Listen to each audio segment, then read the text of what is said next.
Due to the fact that these nations were formerly French colonies, France dominated much of what occurred in the Sahel for many years. However, China, the silent observer, has been replacing France lately by delivering presents of armaments and military hardware, along with assurances of friendship and safety, almost like how the three wise men brought gifts to baby Jesus. But this time, the babies are three countries: Burkina Faso, Mali, and Niger. So, why is China suddenly so interested in this dry and troubled part of Africa? What does it stand to gain? And how is all of this changing one of the most sensitive and important regions in the world? The answers might surprise you, and they say a lot about how global power is shifting today. But before we dive into all of that, let's understand the bigger picture. The Sahel is a long stretch of land just south of the Sahara Desert. It cuts across several countries like Mauritania, Mali, Niger, Burkina Faso, and Chad. It's a kind of middle ground, not fully desert, not fully green. Life here has always been hard. The land is dry, farming is difficult, and rain is unpredictable. Still, millions of people live here, with cultures and histories going back thousands of years. But in recent times, things have gotten worse. Climate change is making farming even harder. Armed groups are spreading violence, and weak governments are struggling to provide even the basics for their people. Yet beneath this harsh land lies valuable natural wealth. Niger, for instance, has some of the best uranium in the world, key for nuclear energy. Mali holds lithium and gold. Burkina Faso is also rich in gold and other minerals. For a long time, these resources attracted foreign powers, especially France. France used uranium from Niger to power its own nuclear plants. Even after these countries gained independence in the 1960s, France kept a tight grip through military bases, political influence, and special business deals. Now, with France losing its hold, China sees an opportunity. But what does this mean for the people living in the Sahel? To truly understand today's events, we need to look at how history led us here. Even though these countries had gained independence on paper, many people felt that France was still acting like it was in control. France claimed it stayed behind to help fight terrorism and keep the region stable. In 2014, it launched a large military mission called Operation Barkhane, sending thousands of troops to the Sahel.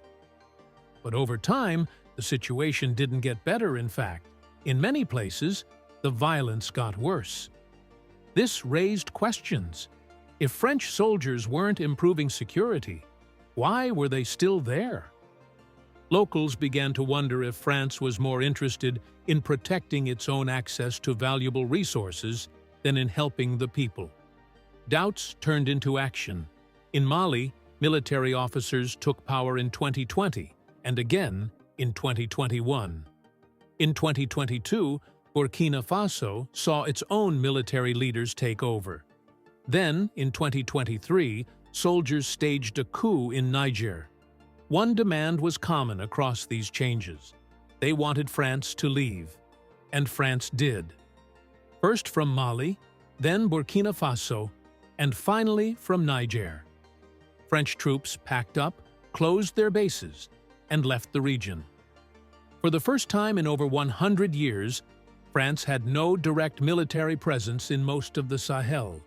That exit left a power vacuum, and in international politics, empty space doesn't stay empty for long. Someone had to step in. But who? While France was losing influence, China had been quietly building relationships across Africa. Unlike Western countries that often attached conditions to their support, China offered a different approach. Instead of soldiers, it sent engineers. Instead of building military bases, it built hospitals, roads, and sports stadiums. China didn't ask about politics, it simply said, "Let's work together." This strategy earned China many allies on the continent.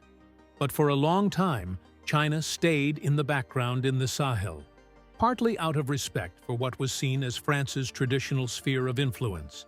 Instead, China focused more on East and Southern Africa, where rich mineral deposits fed its fast-growing industries. But once France pulled out of the Sahel, things changed. Suddenly, a region with major natural resources, gold in Mali, uranium in Niger, and possibly lithium across the area, was open to new players. And China was already deeply invested. Chinese companies were developing oil in Niger and had built a 2,000-kilometer pipeline to carry it to the coast, a project worth over $4 billion. Chinese firms were also involved in gold mining in Mali and Burkina Faso. They were building roads, government buildings, and other major infrastructure. But with France gone, who would protect all these investments from instability or attacks? That's when China started to increase its role in the region's security. But how could China protect its interests in the Sahel without repeating the same mistakes people accused France of making? How could it avoid being seen as just another foreign power trying to take control? The answer lies in balance mixing business partnerships with security support. This approach is now reshaping the region. In January 2023, Burkina Faso's capital, Ouagadougou, received a shipment from China. Inside were brand-new armored vehicles made by Norinco, China's largest weapons manufacturer. This wasn't just a regular delivery, it sent a clear message.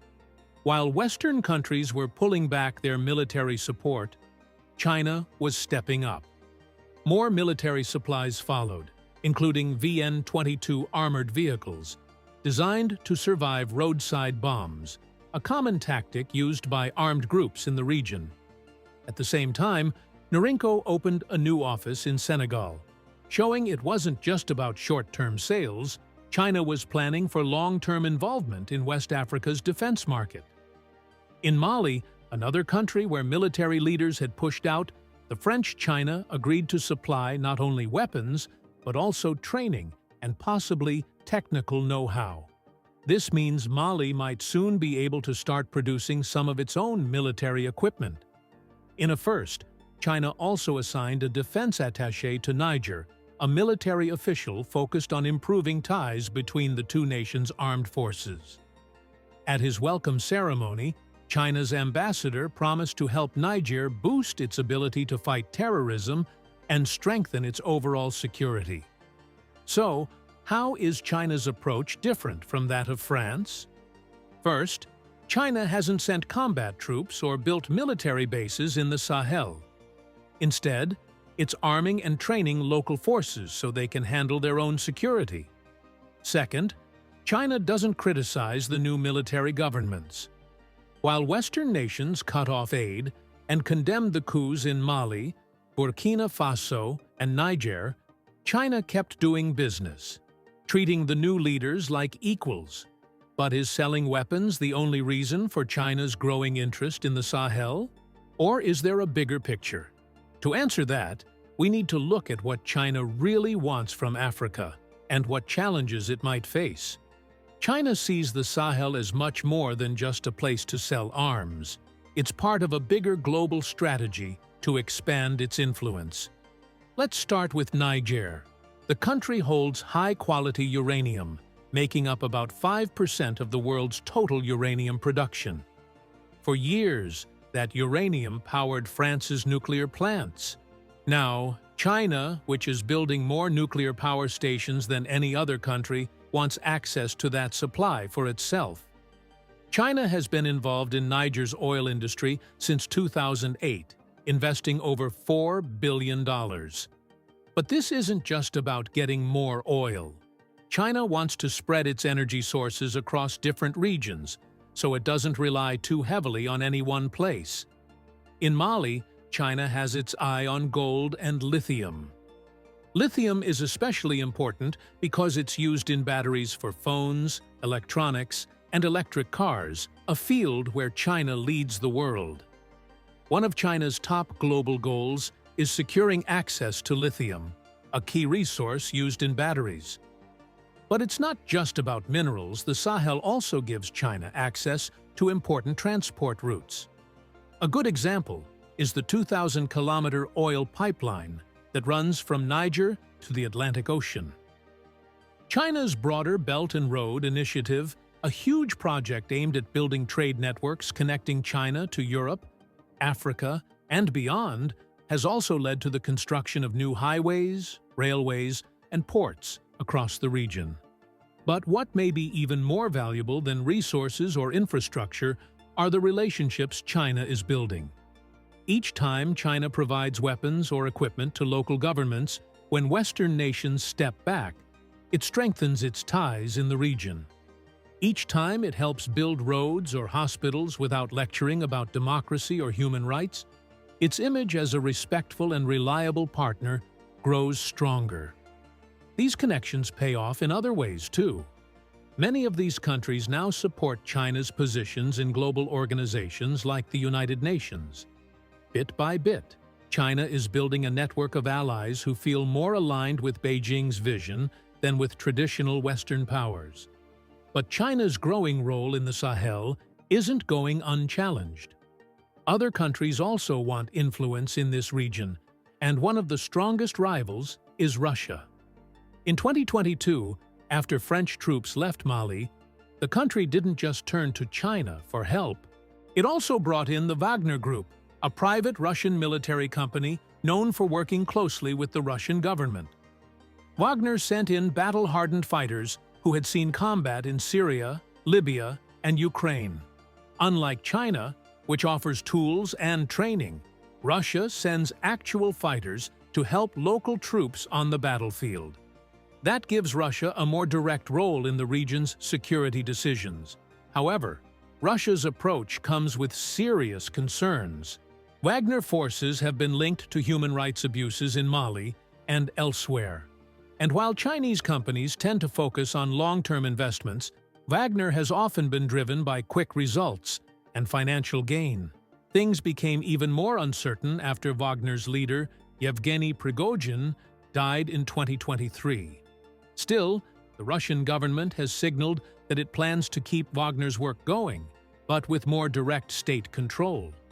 Russia clearly sees its activities in the Sahel as part of its wider strategy in Africa. This creates both opportunities and complications for China. On the one hand, China and Russia share a goal reducing the influence of Western countries in Africa. Sometimes, they even seem to divide the work. China brings the money, equipment, and infrastructure, while Russia supplies soldiers and combat experience.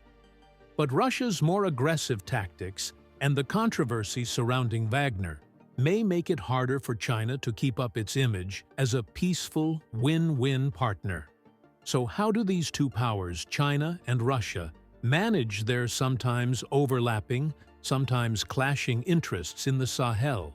And what does it all mean for countries like the United States, which still sees the region as a key part of its security concerns? This shift isn't just about France losing influence. It's part of a much bigger global trend, a changing world where power is being shared in new and complex ways. The Sahel is quickly becoming one of the central stages where this new kind of power game is playing out. Terrorism, for example, remains a top concern for the U.S. in the region. In Niger, the U.S. set up a drone base worth $400 million to help track down and target terrorist groups. But after the military took over the government in 2023, the relationship between the U.S. and Niger became tense. While the U.S. hasn't completely pulled out, it has scaled back its presence. France isn't the only European country with an interest in the Sahel. Countries like Germany and Italy have also been involved in military and development projects. The European Union has spent billions on aid programs in the region. However, just like the U.S., many Western nations are struggling to work with the new military governments in Mali, Burkina Faso, and Niger. These leaders are trying to make the most of the situation. By playing different global powers against one another, They aim to secure more resources and support. Their message is clear. If Western countries won't help without strings attached, they'll turn to China or Russia. And so far, this approach has worked to some extent. As Western aid has decreased, China has stepped up its support. Meanwhile, Russia's Wagner Group has provided boots-on-the-ground combat help, something Western countries are reluctant to do. Despite international pressure, these military regimes have held on to power. But this strategy comes with risks. Relying too heavily on one foreign partner, whether it's China, Russia, or anyone else, can create a new kind of dependency. And shifting from one outside influence to another won't solve the deep-rooted issues the Sahel faces: poverty, weak institutions, climate change, and growing insecurity. So where does this leave the people living in the Sahel? They've seen governments rise and fall, foreign troops come and go, but their daily struggles remain. In the central Sahel, more than 6.5 million people have been forced to flee because of violence. Thousands of schools have shut down due to safety concerns. Millions don't have enough to eat. For ordinary people, the global tug-of-war between China, Russia, France, or the US often feels distant, not nearly as urgent as basic questions like, can my children safely go to school? Will it be safe to work in the fields? Will the rains come so we can grow food this year? Still, these shifts in global alliances do affect everyday life. In some areas, China's investment in roads and infrastructure has improved transport, created jobs, and helped farmers bring their goods to market. Better roads also mean easier access to clinics and hospitals. China's weapons, delivered to local security forces, may help push back armed groups and create safer conditions. If peace is restored, displaced families might return to their homes and children could go back to school. But these benefits come with concerns. As China becomes more involved, some people worry about its influence on human rights, government transparency, and environmental protection. Unlike many Western donors, China doesn't push for democratic reforms or stricter environmental laws. While some leaders welcome this hands-off approach, civil society groups, those pushing for change and accountability, are worried. Russia raises similar questions. While it brings military muscle to the table, its actions, especially those tied to Wagner, have led to serious human rights concerns. Thanks to the help of Wagner mercenaries, some parts of Mali are now safer, as the government has been able to reclaim land from Islamist groups. But human rights groups have reported serious abuses during these operations, like the 2022 massacre where hundreds of civilians were killed in the village of Mora. For everyday people in Burkina Faso, Mali, or Niger, the important question isn't which foreign power has more influence, but whether any of them can actually help bring peace, stability, and prosperity to their homes. Years of foreign involvement, whether by the US, France, China, or Russia, have yet to solve the deep problems in the region.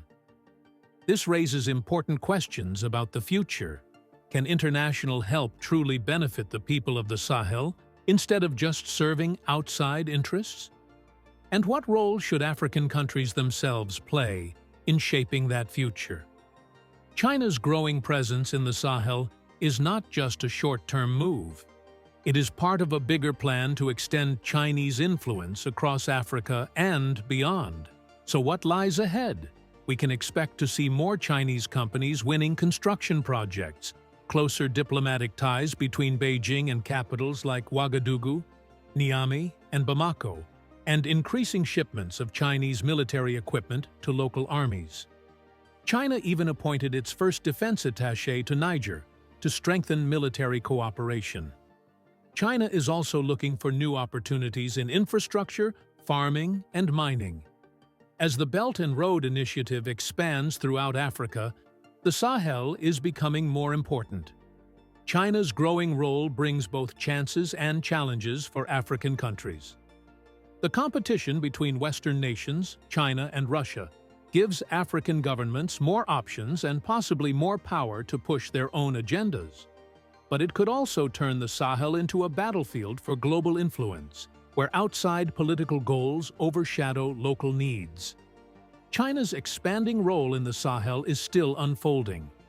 What started as careful economic involvement has grown into a multi-sided presence that includes building infrastructure, developing resources, working with militaries, and boosting diplomacy. China has stepped forward as France's long influence fades, using steady and practical moves that fit its global strategy, gaining power through partnerships instead of flashy actions. If this story stirred feelings in you, whether pride, hope, or inspiration, don't let them fade. Stay connected, subscribe, turn on notifications, like, and share, because our next video will truly surprise you.